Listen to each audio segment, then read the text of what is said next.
जी, एक रिपोर्ट आई है जेफरीज की, 1300 रुपए के टारगेट दे रहे हैं, यानी यहाँ से भी 250 रुपए का अपसाइड उनको लग रहा है। इवेंट को लेकर उन्होंने बात साफ की है कि एक सकारात्मक इवेंट है ये कंपनी के लिए। करीब करीब 2700 करोड़ के वारंट है जो कि 60% प्रीमियम पर कन्वर्ट करने की बातचीत हो रही है।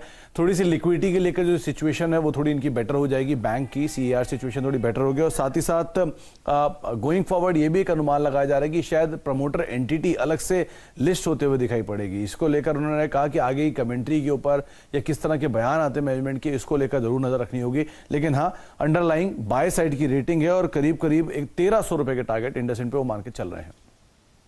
CLSA करीब 180 रुपए से लगातार टाटा मोटर्स के साथ बने हुए हैं बाय साइड पर और टारगेट्स को रिवाइज कर रहे हैं। 180, 190, 230, 250 और अब 290 के बाद 345 ये नया टारगेट उनकी तरफ से आया है, बाय साइड पर रेटिंग है।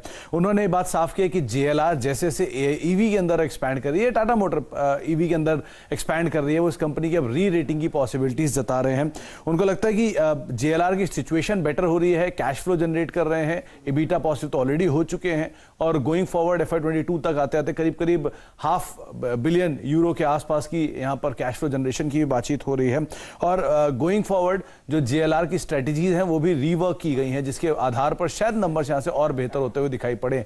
इसीलिए उनकी तरफ से बाय रेटिंग है और जो नए टारगेट्स आए हैं वो 345 के लिए। और ये सबसे बड़ा केविएट है कि टाटा मोटर्स पर पहली सबसे बड़ी रिपोर्ट या पहली सबसे तेजी की रिपोर्ट CLSA की तरफ से ही आई थी, जब टाटा मोटर 100 रुपए की रेंज में था और 190 का इन्होंने टारगेट दिया था। तो लगातार तेजी में ये CLSA बना रहा है और अब नया टारगेट करीब करीब 345 रुपए का आ रहा है। समझिए एक इंटरेस्टिंग पार्ट है कि उनका मानना है इतनी बड़ी तेजी के बावजूद भी इस शेयर के वैल्यूएशन आकर्षक है। इस चीज को मैंने कई बार वहां पे देखा कि उन्होंने बात की है कि कंपनी के पास जो असेट्स हैं और जिस बिजनेस में कंपनी अभी कामकाज कर रही है, इस बिजनेस के सिचुएशन को देखते हुए और गोइंग फॉरवर्ड प्रोस्पेक्ट को देखते हुए उनको यहाँ पर वैल्यूएशन साउंड दिख रहे हैं।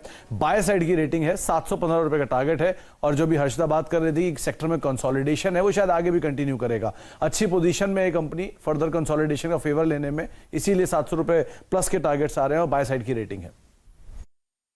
सुमित इस रिपोर्ट का उल्लेख करेंगे। सुमित बताइए, आज बिग ब्रोकरेज रिपोर्ट आपने किसको बनाया है? देखिए, आज बिग ब्रोकरेज रिपोर्ट ऑब्वियस सी बात है उसी सेक्टर से आएगी जो कि लगातार बिग रिटर्न्स दे रहा है, वो है बैंकिंग। और एक CLSA की रिपोर्ट आई है और CLSA ने बैंक्स के नंबर्स के बाद ये रिपोर्ट निकाली कि पूरे अर्निंग सीजन खत्म हो चुका है, तो अब उन्होंने इस पूरे अर्निंग्स को इवैल्यूएट करने के बाद एक रिपोर्ट निकाली है और ये माना है कि तीसरी तिमाही में बैंकों के नंबर्स में एक स्ट्रॉन्ग कमबैक आता हुआ दिखाई पड़ा है और ये स्ट्रॉन्ग कमबैक इनके कोर परफॉर्मेंस में है। कोर PPOP जो है वो इनका काफी साउंड होकर आया है। असेट क्वालिटी जिसकी कंसर्न बाजार काफी समय से मान रहा था, वहां पर सुधार एक आता हुआ दिखाई पड़ा है। इसके अलावा एक क्रेडिट साइकिल इंप्रूव होगी और ये भी माना जा रहा है कि यहां से अब एक नई क्रेडिट साइकिल का पिकअप शायद होता हुआ दिखाई पड़े। बैंकों में ऑलरेडी 30 से लेकर 70% तक का जंप देखा जा चुका है बीते 6 महीने में, लेकिन CLSA का मानना है कि इसके बावजूद भी यहां से 40% या 30 से 40% तक का अपसाइड और देखने को मिल सकता है।